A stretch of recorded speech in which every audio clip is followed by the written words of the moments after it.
We also feature cars at a Wednesday night cruise at a real 50s diner in Scarborough, Maine.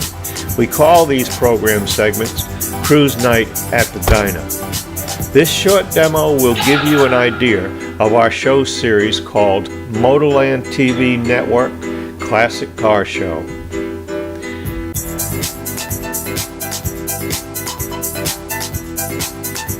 Now we have outside right now a 1970 Chevelle 454. Perfect. Looks like it's straight off the showroom floor. When did you get it? I actually bought it last year. Where did you get it? I found it in Pennsylvania. I looked everywhere for one of those. Is this something that you wanted, or is this something that just presented itself?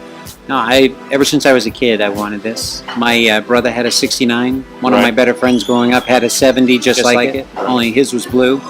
And it was going to be either blue or black, and it was going to be the cowl induction with the white stripes. Yep. So you found it the way it sits? It was almost that way. I put a lot into it. Right. Everybody does. Use that for... You don't have to worry. There isn't a cop around going to do anything about this. They're not going to see it. But do you ever use that 454?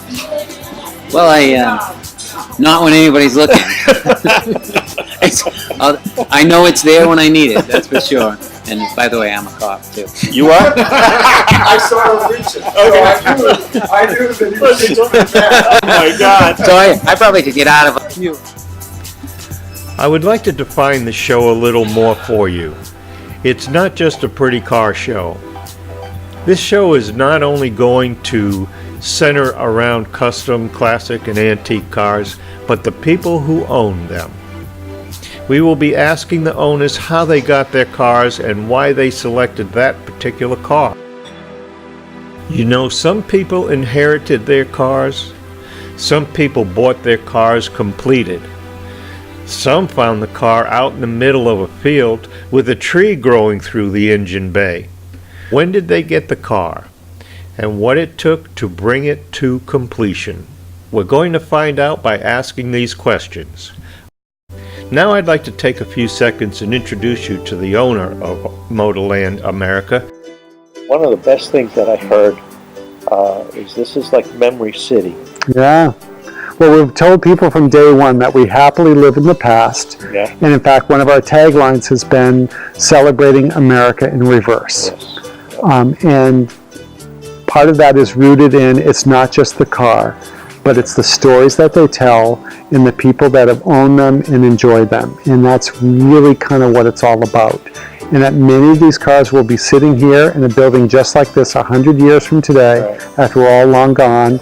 And, you know, our children's grandchildren will be telling the same kinds of stories. So we're caretakers of these memories and these dreams, and just helping people be able to enjoy them with a business that is full service. And it really started because, first and foremost, I was a collector. I'm not an under the hood guy. I'm not a mechanic. I was a collector who relied on a team of experienced experts to help me enjoy my hobby. And so that was really the genesis of Motorland, to create one-stop shop where the collector could get everything that they needed in one business. For the last 5 years, we have been collecting the video necessary to bring you some of the most beautiful classic, custom, and antique automobiles we can find. People have been the center point of the series because whenever you talk about restored cars, you must put a face of a human being with it. Therefore, we have attempted to, and I believe succeeded, in presenting in this classic car series a well-rounded yet eclectic assemblage of fine automobiles. We love sharing these custom and classic automobiles with you and the unique stories behind each.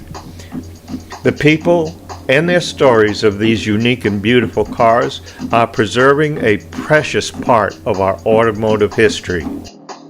It's also a hobby, and it's a fraternity, and it's about getting more people involved. So with the work that you do, hopefully with the work that we do and the partnering that we're doing together, everyone benefits.